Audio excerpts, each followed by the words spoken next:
Hello everyone and welcome to another episode of Ascension Teachings, and today we're going to go into Ascension in the ancient scripts. So firstly, what is Ascension? Well, as I've stated in past episodes, it's going from one state to another.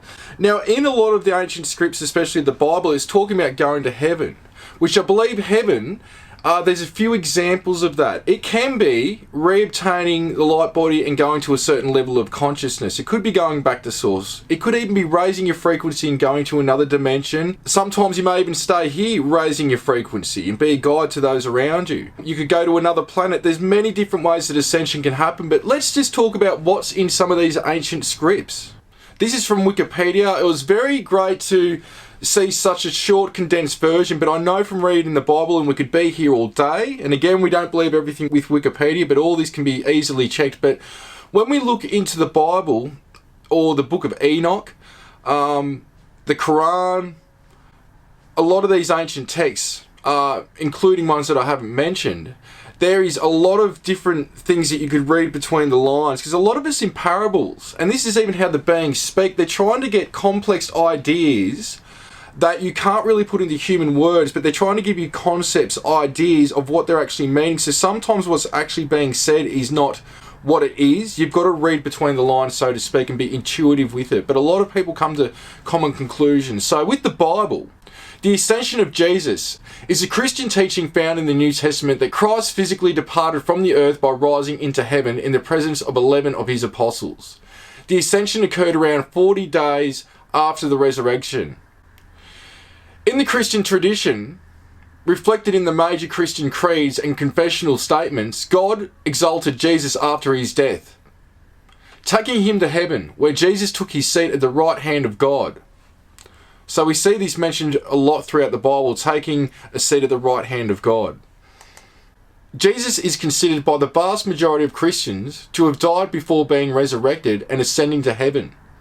Most Christians believe Jesus did initially die, but that was then resurrected from the dead by God before being raised bodily to heaven to sit at the right hand of God with a promise to someday return to earth. The minority views that Jesus did not die, known as the swoon hypothesis and dosectism. Another kind of entering heaven alive is mentioned in the Old Testament. The prophet Elijah and patriarch Enoch, son of Jared and ancestor of Noah, respectively. So in Eastern Christianity, the Eastern Orthodox Church teaches that 3 other persons were taken bodily into heaven, meaning with their body: Enoch, Elijah, and the Theotokos, Virgin Mary. Similar to the Western assumption of Mary, the Orthodox celebrate the domination of the Theotokos on August 15th. Unlike Western uncertainty about Mary's physical death, the Orthodox teach that Mary died a natural death like any other human being, and that she was buried by the apostles, except for Thomas, who was late, and 3 days later, after Thomas had arrived, was found to be missing from her tomb. The Church teaches that the apostles received a revelation during this, which the Theotokos appeared to them and told them she had been resurrected by Jesus and taken body and soul into heaven. The Orthodox teach that Mary already enjoys the fullness of heavenly bliss that the other saints will experience only after the Last Judgment. Luke, Acts. A single work from the same synonymous author provided the only narrative account of the ascension. Luke chapter 24 tells how Jesus leads the 11 disciples to Bethany, a village on the Mount of Olives, where he instructs them to remain in Jerusalem until the coming of the Holy Spirit. And it came to pass, while he blessed them, he parted from them and was carried up into heaven. And they worshipped him and returned to Jerusalem with great joy. The corresponding scene in Matthew chapter 28 ends abruptly with the Great Commission, with no mention of ascension. So, there's sort of different opinions here, but that's okay. That's what all this is about, is difference of opinions, food for thought. The Bible narrative in chapter 1 of the Acts of the Apostles takes place 40 days after the resurrection. Acts 1 describes a meal at which Jesus commands the disciples to await the coming of the Holy Spirit. Jesus is taken up from the disciples in their sight, a cloud hides him from view, and 2 men in white appear to tell him that they will return in the same way you have seen him go into heaven. Luke and Acts appear to describe the same event, but present quite different chronologies. Luke placing it on the same day as the resurrection, and Acts 40 days afterwards. Various proposals have been put forth to resolve the contradiction, but the question remains open. So, those two beings that appeared to him, could they be angels, ETs? Who knows, but it's quite amazing. Now, one thing I want to add here, from my own experience and from the knowledge that I've got as well, and it's just some food for thought. There is a difference between the Holy Spirit and the soul. From my understanding, the Holy Spirit, we could even say, is source. It's what everything is made up with. That's why they always talk about that everyone's got access, or the Holy Spirit is with everyone. It's God, it's everything. But the soul is your own cell of source, your own cell of God. So it's independent to you, though you're a part of it. But when you tap into the Holy Spirit, you're tapped into that unified field of all that is. That's my understanding. So just some extra food for thought for you. Now in this one, the Gospel of John has 3 references to ascension in Jesus' own words. No one has ascended into heaven but he who descended from heaven, the Son of Man. John 3:13. What if you, the disciples, were to see the Son of Man ascending where he was before? And to Mary Magdalene after his resurrection, do not hold me, for I have not yet ascended to my Father. John 20:17. In the first and second, Jesus is claiming to be the apocalypse, one like a Son of Man of Daniel. The last has mystified commentators. Why should Mary be prohibited from touching the risen but not yet ascended Christ, while Thomas is later invited to do so? Well, there's some questions there, but this gets interesting. He talks about no one has been into heaven except those who have descended from heaven. So what in another way you could look at this is that everyone has ascended, or we could say descended from that state to experience the other realms and dimensions, and then you ascend again. And that's when you're getting back to reconnecting with Source. That's one analogy that we could put forth. Now here's some images of ascension. So here we've got an image here, the Ascension of Jesus by John Singleton Copley. Christians believe that Jesus had ascended into heaven alive. Gospels 6th century, look at that. Now, what you've got here, I believe, is the seraphim, which are like the highest ranking type angels that apparently only the angels interact with, like the archangels interact with this form of angels. But let's look at Jesus for a second. He's in a white orb, which I film quite often, these types of things. This is what I believe beings can be in, their Merkaba can appear in this form or as a protective shield. But look inside it, it's blue as well. So it could almost be like reconnecting with that Elohim state, the blue light beings that I talk about, or blue sphere beings, or what have you. So here's another image here that was in a book by an unknown author from 1609. So this is from Wikipedia as well. And what do we have here? Well, it's quite interesting. I think that's the Maltese cross, or the Knights Templar cross behind Jesus, but it's in a circle. A lot of symbology in these type of artworks, and he's in golden energy around him with this sort of an effect of like a whoosh going around him as well, and I believe they may even be stars in the background, so this could be the night sky. Garofalo 1520, here's another one of Jesus. Now it's funny again that he's appearing as a blue type of being, and there's a party in the clouds behind him with many other beings depicted behind him as well, and he's in the clouds or up above the people, and then you got the clouds with the party of the people behind him as well. And there's even a gentleman pointing up, and another one sort of pointing up with his head sort of arced up looking up as well. So is this symbolic for maybe visitations or Jesus being in heaven now? It could be taken both ways, or one of the ways, or even other ways that I haven't thought of. Here's another one. Andrei Rublev, 1408. So, look at this again. There's beings around Jesus. He's in a blue orb. He's got this golden halo behind him, and he's up in the sky. So, interesting artwork.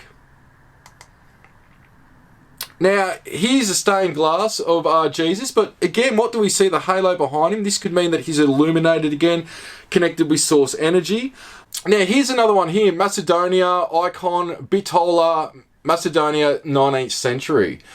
So, it's a smaller image here, but what do we see? I believe, again, we've got the seraphim on each side of Jesus in the sky. But this time in a red orb, but depicted in blue clothing. And there's some angels on the ground there, it looks like, as well. Now I want to go into the Shroud of Turin. Now I read up on this many years ago. There's a lot of, how would we say this, conflicting information. So when looking at it, I do believe that there's something to it. I believe that the way that it's been presented by those that have been wanting to debunk it, they've gone with their own agenda. But when you look at both sides of the argument, there are some questions left with it as well. So what is the Shroud of Turin, to start off with? The Shroud of Turin, also called Holy Shroud, Italian Santo Sidone, a length of linen that for centuries was purported to be the burial garment of Jesus Christ. It has been preserved since 1578 in the Royal Chapel of the Cathedral of San Giovanni Battista in Turin, Italy.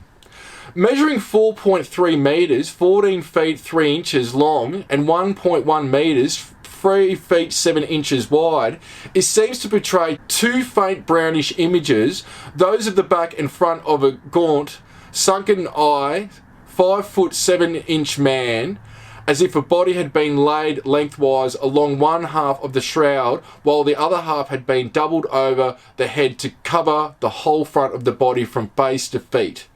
The image contains markings that allegedly correspond to the crucifixion wounds of Jesus, including thorn marks on the head, lacerations as if from flogging, on the back, bruises on the shoulders, and various stains of what is presumed to be the blood. The Shroud of Turin is distinct from the Veil of Veronica, which is depicted in the Stations of the Cross as a piece of fabric that was imprinted with Christ's face during his walk to Golgotha. So this is from the Britannica.com. Now, continuing on, the shroud first emerged historically in 1354 when it is recorded in the hands of a famed knight, Geoffroy de Charny, Seigneur de Lery, in 1389. When it went on exhibition, it was denounced as false by the local Bishop of Troyes, who declared it cunningly painted, the truth being attested by the artist who painted it. The Avignon anti-pope Clement VII, although he refrained from expressing his opinion on the shroud's authenticity, sanctioned its use as an object of devotion, provided that it be exhibited as an image or representation of the true shroud. Subsequent popes, from Julius II on, however, took its authenticity for granted. In 1453, Geoffroy de Charny's granddaughter, Marguerite, gave the shroud to the House of Savoy at Chambéry, and there it was damaged by fire and water in 1532. It was moved on to the new Savoyard capital of Turin in 1578. Ever since it has been publicly exhibited only rarely, as in recent times on the marriage of Prince Umberto, 1931, and on the 400th anniversary of its arrival in Turin in 1978.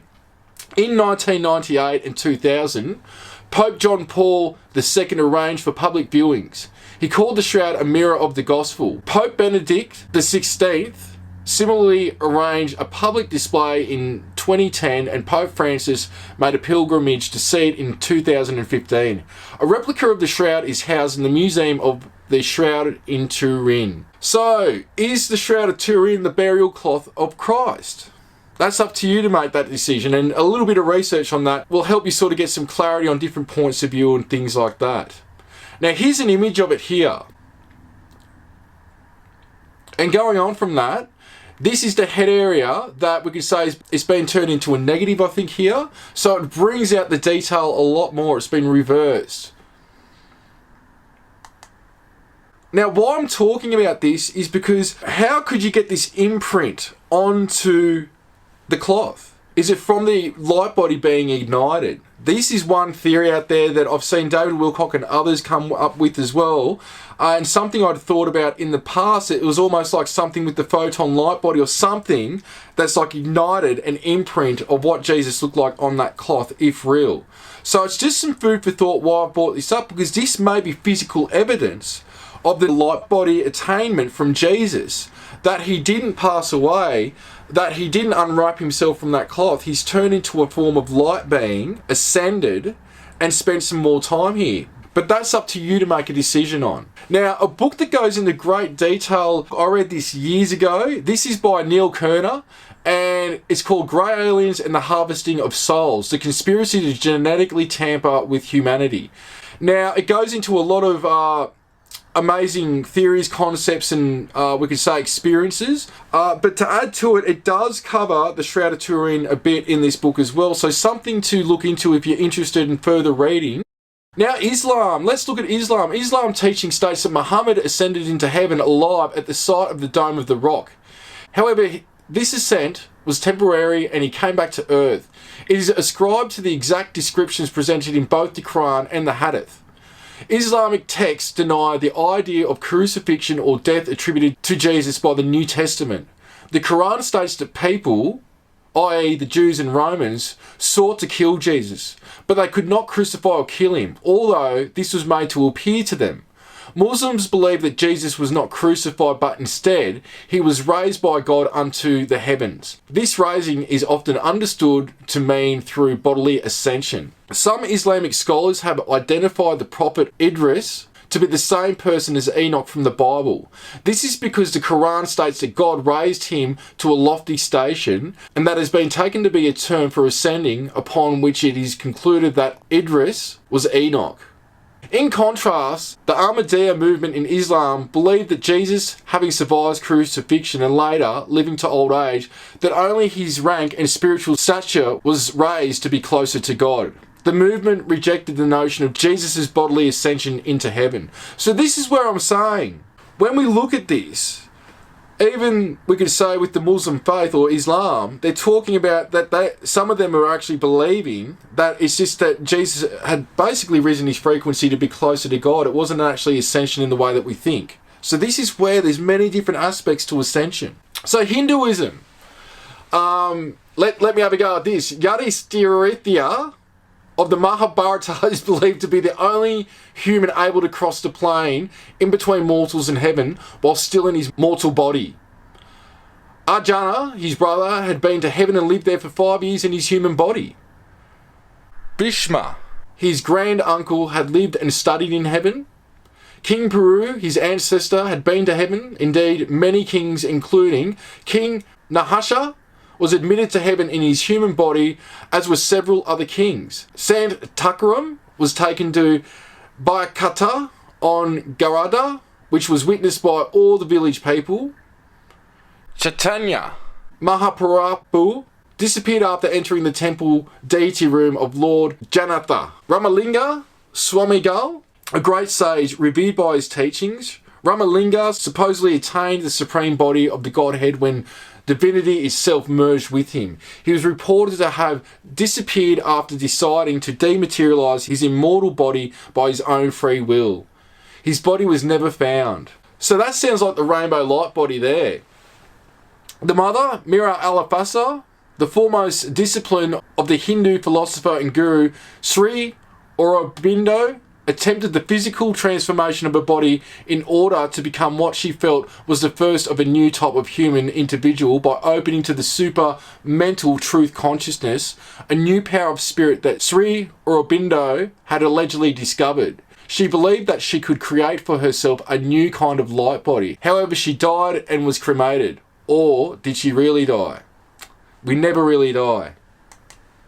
Zoroastrianism. It is believed in Zoroastrianism that the Peshawatu was taken up into heaven alive and will someday return, Zoroastrian Messiah. Now from the Catholic faith, the Roman Catholic Church distinguishes between the ascension, in which Christ rose to heaven by his own power, and the assumption in which Mary, mother of Jesus, was raised to heaven by God's power. And in Judaism, it talks about 8 people that went to heaven. According to the biblical Jewish Midrash, 8 people went to or will go to heaven, also referred to as the Garden of Eden and Paradise, alive.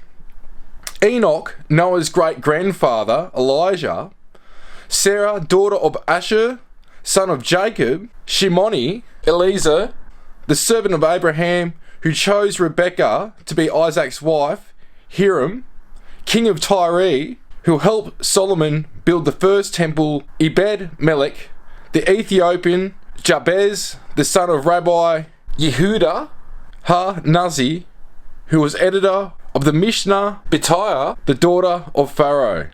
So through all these different religions and cultures, there's a mention of a similar thing. So what we're going to do now is another exercise to connect with our guides and even with our own God self. It depends on what wants to come through and how it wants to work with us. It could be another aspect of you. So what I want you to do now is relax, breathe in that loving, joyful, blissful energy. When you breathe out, just let any tension go. Let the shoulders go down, the back, the head get relaxed. Breathe in again. When you breathe out, just feel the arms now getting relaxed, the stomach, the lower back, and again breathe in.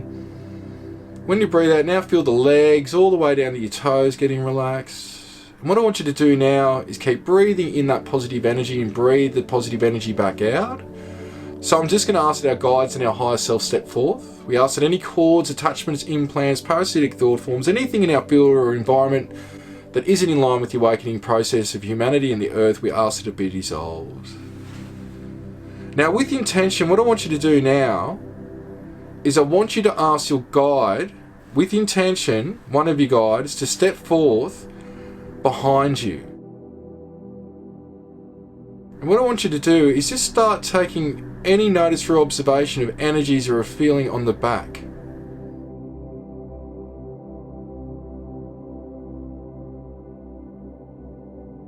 It could be on the shoulders, the back of the head. And I want you to merge with it when you start feeling it. Because what's happening is it's your light body overlapping their light body, and that's why you get the sensation. So merge with that energy. And as you merge with it, I want you to project a thought to that sensation and ask, who is this God? You may get a name, you may not. You may get a symbol, a different analogy for a name to let you know who this energy is.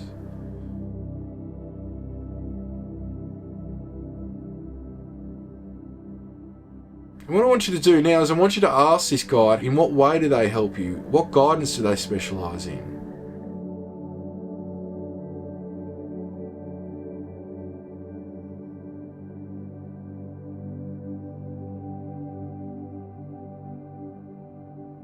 Next, what you can do is ask them, is there any messages that they've got for you or insight at this time with what's going on for you?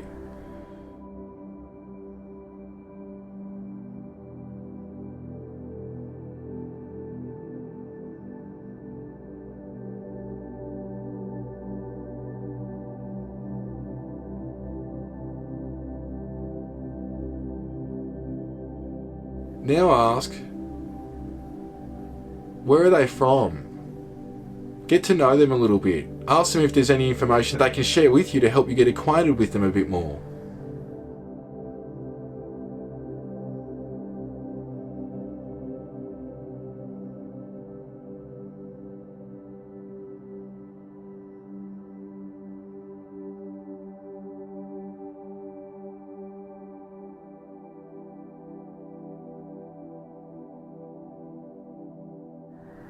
And when you're ready, come back to the body.